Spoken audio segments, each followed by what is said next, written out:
Good morning and welcome to Rose Red Homestead. We're very glad that you have joined us today, where we're going to be doing another video in our series of why store a certain product.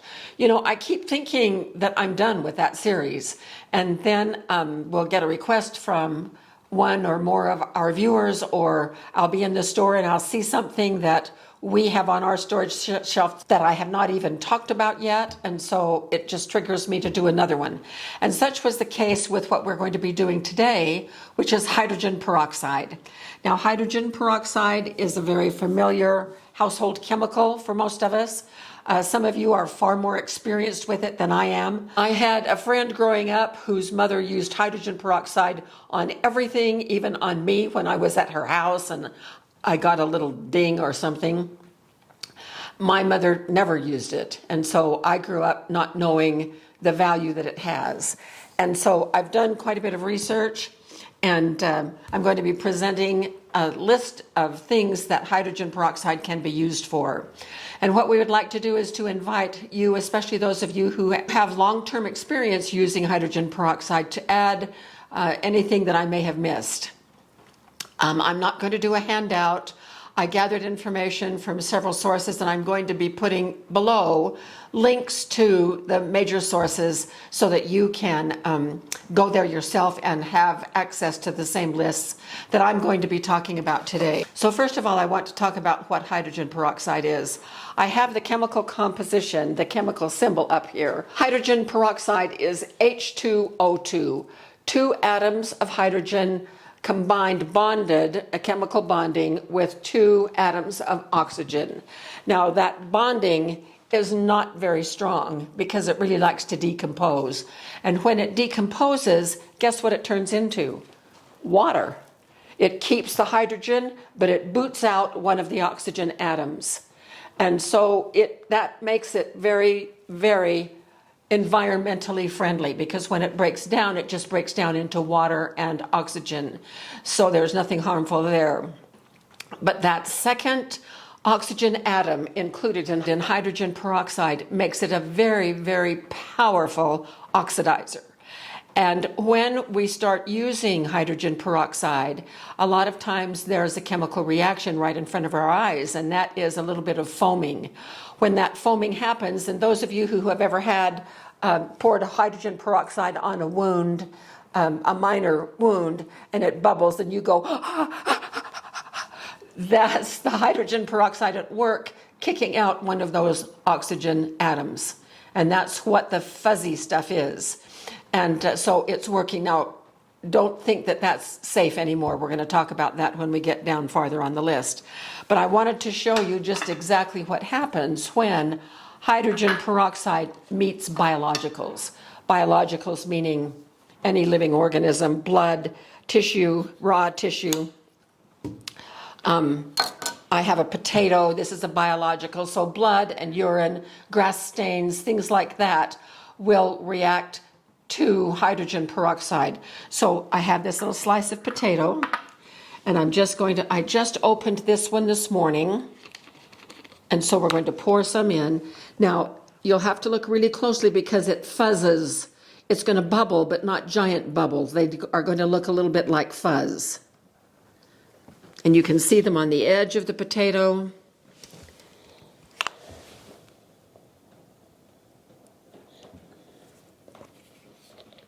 So the fuzz is starting to grow. It's starting to look a little bit cloudy. So let's come back to this in just a minute. I hope you're seeing the fuzz right here on this edge and the cloudiness. So I want to talk to you about a couple other characteristics that hydrogen peroxide has. Its pH is between 4.5 and 5.5. For those of you who have been with us through our pressure canning, you recognize that 4.5 is very close to 4.6, which is the cutoff between low acid and high acid foods, with anything above 4.6 being a low acid and needing to be pressure canned. So 4.5 to 5.5 is a low acid. On the pH scale, a 7 is neutral, is water. And so this is approaching water. And isn't that interesting? Because we got water when it starts breaking down. It has a shelf life when you buy it from the store, and Jim just bought these. I have been experimenting with hydrogen peroxide on a few things, getting ready for this video. And I opened an older bottle of hydrogen peroxide. We always have it on hand because I do use it for some things. When I was using that hydrogen peroxide from that older bottle, and it just didn't seem to be doing anything. Well, that's because I've had it for over a year, and it had turned into mostly water. And so it wasn't bubbling and it wasn't being very effective. So that's one way to test if your bottle of hydrogen peroxide is still active. So 1 to 3 years is a shelf life if it is unopened. 6 months is after it is opened. So we're going to be dating these. These are all brand new. Enemies to hydrogen peroxide are light, heat, and air.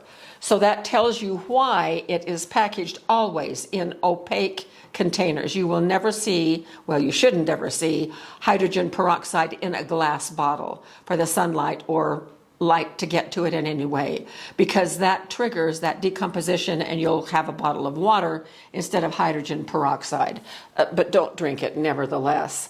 And then, so here we have the decomposition into water and O2, oxygen. So that makes it, depending on what we're going to be using it for, that makes it a much better choice than, say, Clorox for some of the very things. The shelf life of Clorox is shorter than this. You can count on Clorox for about 6 months, and then maybe even extending it to 9 months. But after it gets older than about 9 months on your shelf, it has lost a lot of the chlorine, and that makes it so powerful. And so the shelf life of Clorox is not very long. So we need to be rotating through these chemicals as we go to make sure that they are stable and ready for us when we're ready to. Now, a very important principle for what we are doing on this video today is that everything we're going to talk about is for 3% hydrogen peroxide only. And this is the only hydrogen peroxide that I will use in my home.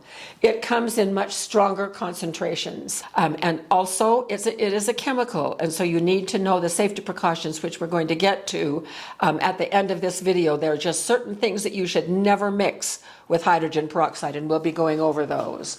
So 3% only. For the things that we're going to do, and that's mostly what you find in the drugstore. This is 3% hydrogen peroxide. So you can see there's a lot of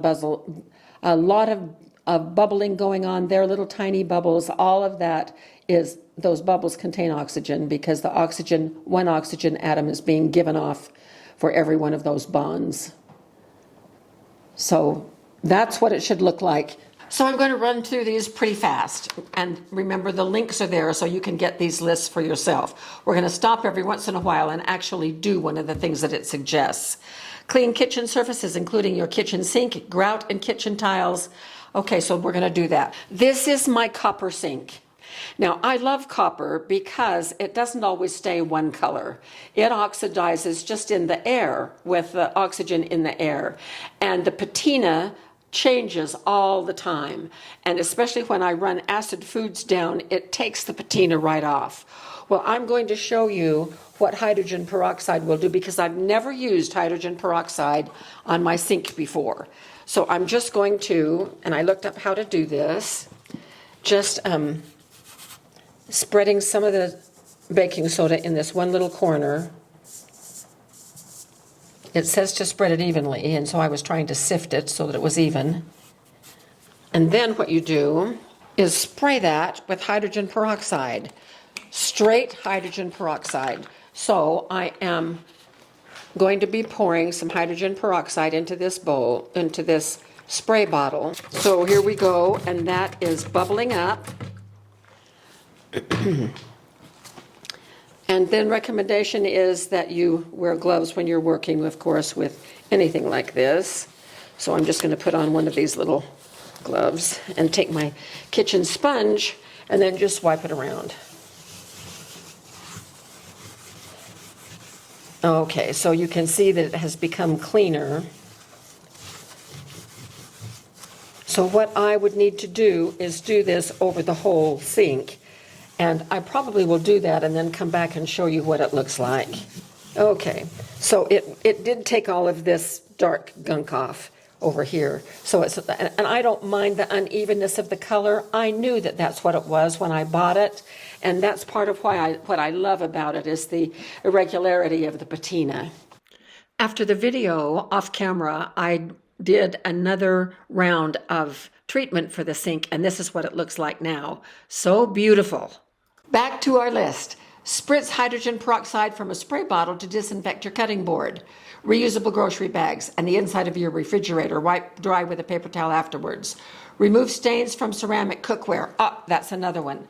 I have this expensive, too expensive, new ceramic pan, and right here you may be able to see that it is starting to discolor. So what it says that we can do is just simply soak it with a little hydrogen peroxide. So I'm just going to pour some right over that stain, and we're going to give it a little while, and we'll come back and check on that later to see if that has really worked. Continuing. Dissolve burnt foods on bakeware. Remove stains from marble countertops with a paste of hydrogen peroxide and flour. Apply the paste mixture to the stain, cover it with plastic wrap, and leave it to sit all night. Disinfect a kitchen sponge with hydrogen peroxide. The deep clean can kill bacteria like E. coli and Salmonella.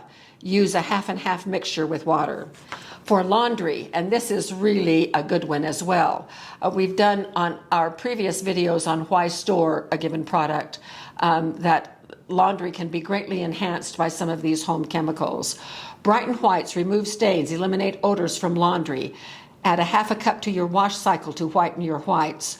Remove unsightly armpit stains from sweat on your clothes. Sweat is a biological, so when it comes into contact with hydrogen peroxide, it will kick out one of those oxygen atoms, and in so doing, it will lift the stain of the perspiration. My mother taught me early on that women do not sweat, they perspire. Apply hydrogen peroxide and baking soda, work it in with a soft brush, allow it to sit for 20 to 30 minutes until the stain disappears or fades, and then wash. Use it undiluted to remove blood stains and other organic stains. Use a mixture of liquid detergent or dishwashing detergent with hydrogen peroxide of 2:1 as an effective stain remover. It can remove wine, food, and grass stains from your laundry. Bathroom. Clean bathroom tiles and tubs by mixing a little hydrogen peroxide and water. Mix baking soda with hydrogen peroxide to make a paste to whiten mildew-stained grout lines. Clean your shower curtain, toilet brush, toilet bowl with equal parts hydrogen peroxide and water to keep them sanitized. I put some hydrogen peroxide in our toilet and just left it overnight. It was amazing what it did. It's whiter than it's ever been. Well, it's cream colored because that's the color of the porcelain. Spray hydrogen peroxide onto a lint-free cloth to clean your mirror, leaving it looking nice and shiny. Equal parts of peroxide and water for a thorough cleaning. And then with personal items, soak the tools that you do your manicures with, and beauty tools like eyelash curlers, makeup brushes, foot files, and tweezers in hydrogen peroxide to disinfect them. So it's a pretty powerful disinfectant because of that oxidizing property that it has. Disinfect toothbrushes and mouth guards by rinsing them in hydrogen peroxide. Just be sure you rinse them carefully afterward before you put them back in your mouth. So other household uses. If you use a 1:1 mixture of hydrogen peroxide with water, spray it on your mattress to kill dust mites. Leave it until it's dry completely and then remake your bed. And you can mix 1 part hydrogen peroxide, 4 parts water to fertilize your indoor and outdoor plants. Never store these mixtures of hydrogen peroxide because oxygen is always being given off, and it can pop the lid off, and it is an uncomfortable thing. So either pour it out or use it all up. So health and first aid. Remove earwax buildup and treat ear infections. You just put your head to the side, drop some drops down in your ear, and then let it sit. You can then flush it with warm water to see if you can get some of that loosened. Leave it in for 1 minute and then tip it out. Reduce bacteria in the mouth if you have canker sores. Equal parts hydrogen peroxide and water. Dab it on the canker sore with a cotton ball twice a day. You can also use diluted hydrogen peroxide as a mouth rinse, never straight, never ever straight. Disinfect your oral and nasal cavities if you have symptoms of a respiratory illness. Whiten discolored teeth with a homemade paste. I was married to a dentist for 23 years. I would be really careful about using home remedies for anything in your mouth. Please just check with a medical expert before you do that. Whiten discolored nails. Then is the question, is hydrogen peroxide safe for wounds? The other day when we were working on our new fire pit out in the backyard, Jim sustained a cut about right here. It's about the size of a nickel, and it bled like crazy. And because I knew that hydrogen peroxide will stop bleeding, I was tempted just to do that for a second to stop the bleeding, because we had a hard time getting it. I mean, it wasn't gushing, it would just drip slowly down his arm. And anyway, when we were treating it. But because I had been preparing for this video, I did not do that, because what I learned was that hydrogen peroxide is no longer recommended for treating wounds. Rather, cold water and then covering the wound with Vaseline or with Neosporin or triple antibiotic stuff, and that's what is recommended now, and then just to cover with a Band-Aid. The reason hydrogen peroxide is no longer recommended for treating minor cuts or wounds is because, yes, it stops the blood, and yes, it disinfects, but it also can damage the cells and prolong the healing process. However, since we're talking about why store this for long-term storage, in the event that everything goes south and we're kind of left on our own, and if our water gets shut off, we have no clean water to deal with wound treatment, then you can better believe that some of us are going to be using hydrogen peroxide to make sure everything is clean, even if it takes a little bit longer for it to heal. So this Liz asks the question, is this the same as bleach? No. Although both can act as oxidizing agents. This one is far better for the environment and does not leave any chemical residue. So that's one thing to consider. Is hydrogen peroxide the same as rubbing alcohol? No, it is not the same, although both are antiseptics. And so yes, this one does kill germs as well. What happens when you mix hydrogen peroxide and baking soda? That combination forms a very nice cleaning paste that you can use on a whole lot of things. However, don't store mixes of hydrogen peroxide and anything else, including baking soda, in an airtight jar for why we mentioned just a few minutes ago. Get rid of it or use it all up. And then what happens when you mix hydrogen peroxide and vinegar? Listen carefully to this one. When hydrogen peroxide and white vinegar are mixed, they produce para-acetic acid, which is corrosive and can damage your skin, eyes, nose, throat, and lungs at high concentration. Never mix those two things together. What happens when you mix hydrogen peroxide with table salt? This is another very dangerous combination. It can lead to an explosive reaction and potentially start a fire. This experiment is only suitable in a laboratory under controlled conditions.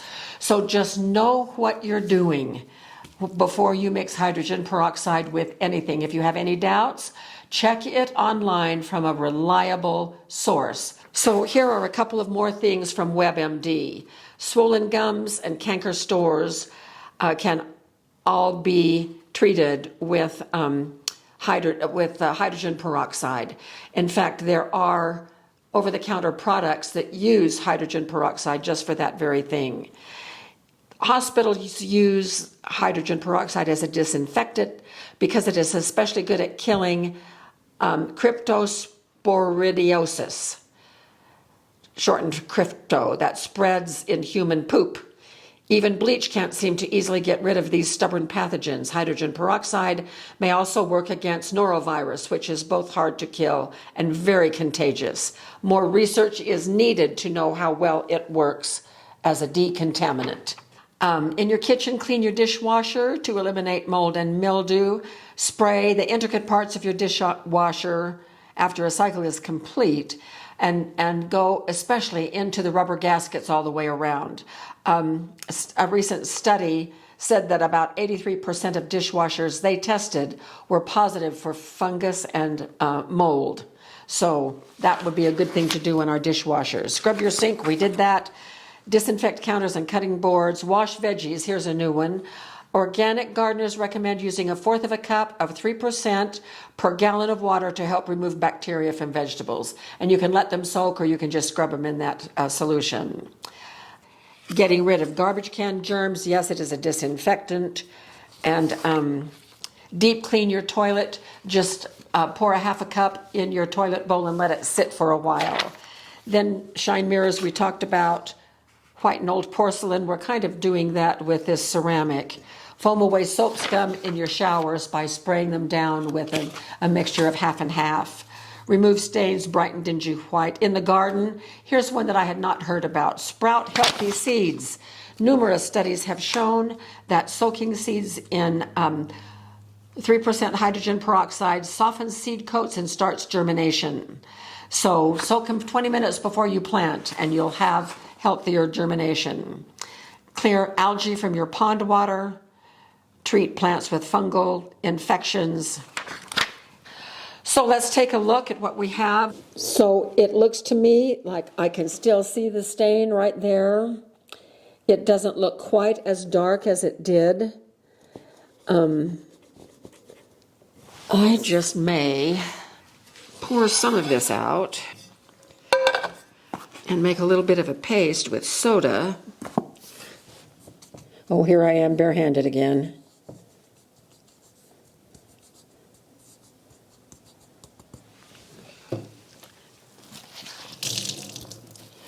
And I'm not using the abrasive side of my sponge. I'm just going to use this side and just see what I can do here.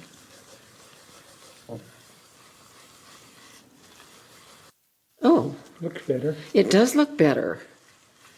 Okay. I should never have paid as much as I did for this pan. I've been so careful with it. I don't even know how that darkish stain occurred. All right, let's do a rinse. It's still there a little bit, but it's a whole lot better. Blame it on the husband. He's unskilled. Jim, this is all your fault. Of course it is. It's always my fault. Okay, so that's better. I may give it successive treatments. I mean, it's not going to destroy how well the pan works, and I love it. I just love that pan. It's really wonderful, non-stick. But I'm a little annoyed that it has that stain in the middle. It shouldn't after what I paid for it. But I have learned a lot about using hydrogen peroxide on various things. This will be so wonderful to have on hand if things go south, and we will need it for a lot of things that are safer. It's a safer choice than some of the other chemicals that we might want to store. So please share what you know and what you have used it for successfully. And I would recommend not doing anything exotic with it or going to anything higher. I mean, you can get concentrations all the way up to 70% for industrial uses, but for our household uses and for I mean, I've taken a couple of chemistry classes. I know some of the basics, but I don't know the chemistry of this one well enough to be confident in using anything beyond a 3%. So I always exercise on the side of caution. I know that my knowledge has limitations, and I am not going to overstep the bounds on that, and I hope you don't either. So let's be sure that we know what we're doing before we do it. And meanwhile, this is a great thing to have on our emergency shelves. So thanks so much for being with us today, and I really look forward to reading your comments, and we'll see you very soon with more videos.